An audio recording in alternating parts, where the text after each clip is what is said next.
Now what are excretory products? When we are taking some food material along with the required food material, there will be unwanted food material also in the body. So that unwanted molecules or unwanted food material should be excreted from the body. Because when we take protein, carbohydrate, then we will get fatty acids, right? So in this, majorly we will see carbon sources, nitrogen sources, oxygen will be there, and water molecules will be there. Of course, the glycerols, the fatty acids, then base will be there. So among all of them, carbon sources required for our body.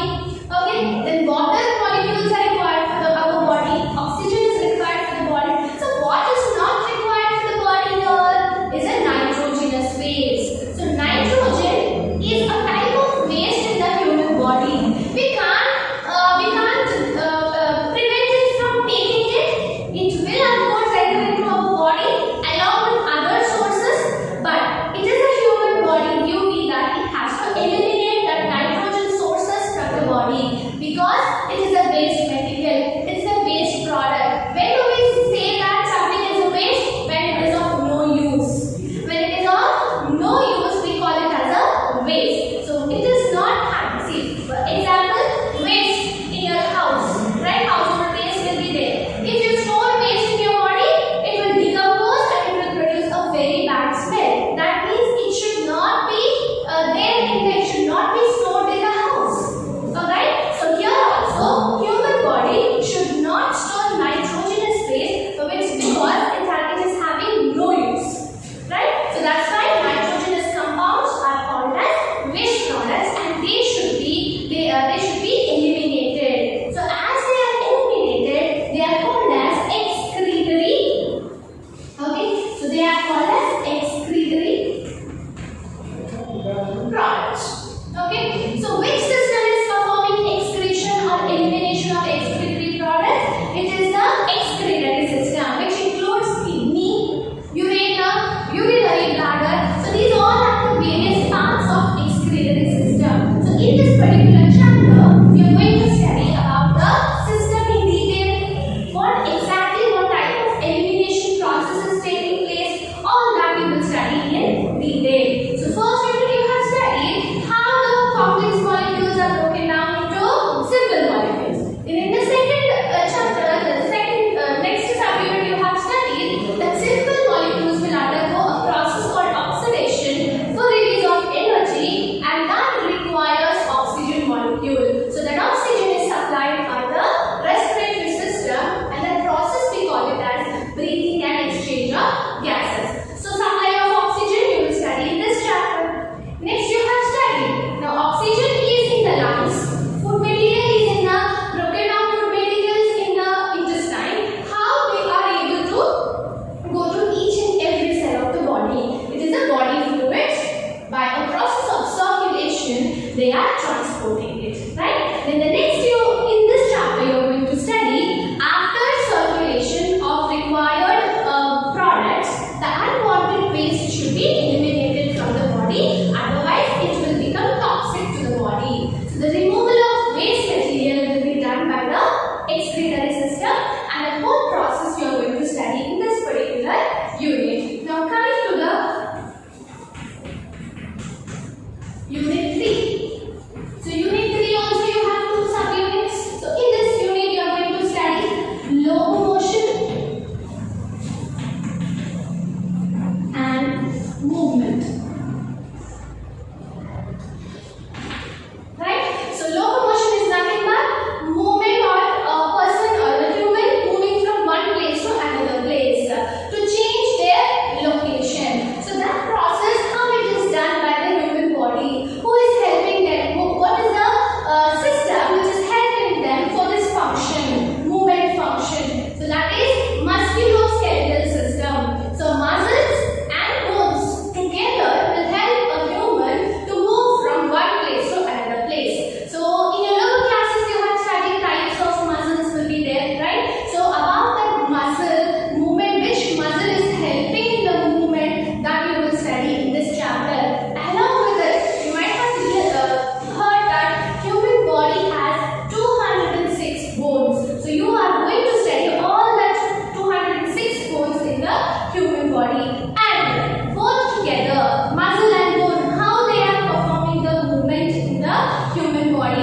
coordination. So what is this chapter? Neural control and coordination. So in this, we are going to study how it is coordinating various types of actions together, maybe internally or externally. Internally is like what? First we have studied digestion will take place. The only work you are going to do is lifting the food and putting it in your mouth. After that you are not going, nothing is in your hands. Everything is happening automatically. So how it is happening? It is the neural control and coordination system, that is nervous system, which is helping to perform all that functions. Next, only inhalation is your part. Taking in air is your part. Then how it is transporting to lungs? From lungs, how it is going to the each and every cell? It is by body fluids. Who is telling them to move all that? Again, the nervous system. So nervous system is coordinating various physiological functions simultaneously. Okay? Externally how? See, if you are afraid of a dog, right? So you are walking on the road and suddenly dog comes in front of you, right? So you are seeing it, right? And if you are afraid of it, you will run away. Or if you want to hit it, you pick up a stone and throw at it. So what all actions are happening here? Many actions. How? You are seeing it, right? Then you will pick up the stone, you will throw it, and you see that dog is running. So many actions are happening simultaneously. It is not a big gap taking. You are looking at it for 1 hour, you are picking up a stone for 1 hour, then you are hitting it for a. These are happening in a fraction of seconds. So who is performing these all together simultaneously? Who is controlling all this? It's a nervous system. So like this, what is the nervous system? What are parts are included in the nervous system? You are going to study in this chapter, and how it is controlling and coordinating various actions at a time. Okay. Then next you have unit 4, where in this 4A you are going to study chemical control and coordination. So here also coordination means actions together will be done simultaneously. But here it is a physical coordination, and here it is a chemical coordination. Here neurons, electrical impulses will pass the message and it will make the function to be completed. And here it is the chemical components which are sending the signals and making the function to be performed. So that is only the difference between neural control and coordination, chemical control and coordination. So here the electrical impulses are playing a role, and here chemical components. What are the chemical components? Hormones. So hormones will help in passing the information, in giving the signals and making the functions to be performed. So here in this particular chapter, you are going to study different types of glands present in the body, like liver. What does it secrete? What is its function? Then comes the other side, other glands. Okay. One thing here is we are going to only concentrate on endocrine glands, not exocrine glands. So liver is exocrine. Already we studied that in this chapter because it is related to the digestive system.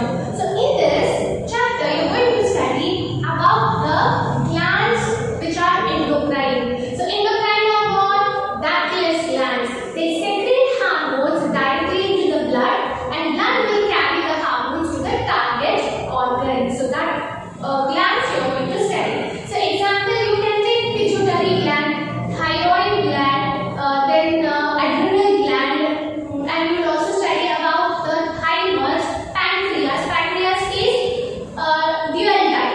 A part of it is exocrine, a part of it is endocrine. So only endocrine. These glands all will secrete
will be dealt in this particular unit. So here we will study about the reproductive systems and the reproduction process you will study, and in reproductive health how to maintain a proper good reproductive health will be studied in 5P. Then you have unit 6. In unit 6 till here there are subunits and remaining 3 you have only one unit, and that is genetics. So in this chapter you are going to study various characters, how they are transferred from one generation to another generation in human. So mostly you will study all human genetics in this chapter. So what are the characters will be transferred, and how is the type of sex determination in the human body, and we are comparing the sex determination with other organisms also. Okay, and also the disorders, genetical disorders related to the human body. All this you will study in the genetics. Genetics is a chapter where how the characters are transferring from one generation to another generation. Which gene is responsible for a character? So all this in detail you will study in the genetics. Okay. Then you have unit 7 where it is about evolution. Okay, how did life start, or how did origin of life took place? That is from the chemical form till the biological form, how there was a change in the development of a organism, and how did the life start exactly. Okay, that all you will study in the evolution. Not only origin of life, you are going to study how did the evolution took place. What are the evidences we have? Because when the life has started, no one was surviving. Human body has not at all formed at that time. So we don't have any proof that life is only life has started. It is all assumptions. So what all assumptions are there you are going to study for origin of life. So there are no proofs, but all the assumptions by various great scientists. How did they bring up their research, and what are their researches? All that you are going to study in the evolution. Okay. Then the last unit 8, and here you are going to study applied biology.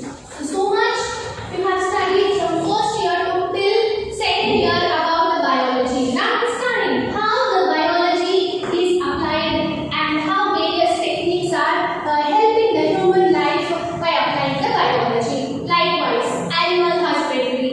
So you have studied various animals in your first chapter, and how those animals are helping the human, like production of food, production of meat, production of milk, dairy products, fish products, right? So these all are produced from the animals, and we are utilizing, human is utilizing those products. So how to set up an animal husbandry, that you will study in the applied biology. Not only that, many biotechnology techniques you will study. See, nowadays everyone is suffering from diabetes, right? So the diabetes is lack of a hormone in the body, that is insulin. But through a biotechnology technique, we are able to produce. Like biology, you are going to study about the biotechnology techniques.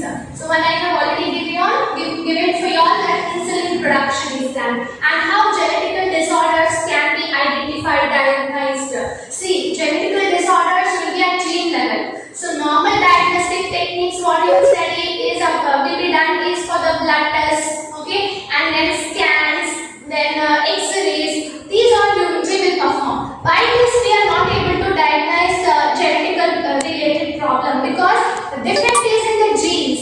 So genes defect can be diagnosed by only a biotechnology technique called as PCR. So like this, various techniques you will study how biotechnology helping human to find out various diseases and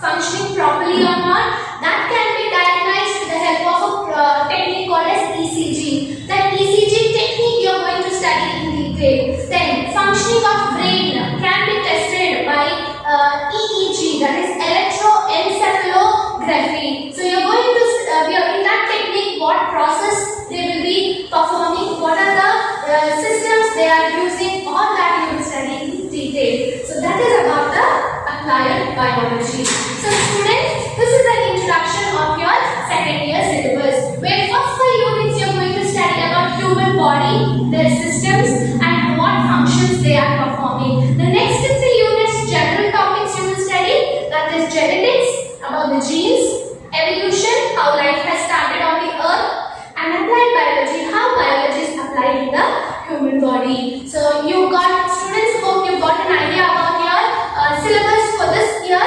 So be ready with your notes or anything for a rough entry because from the next class I am going to start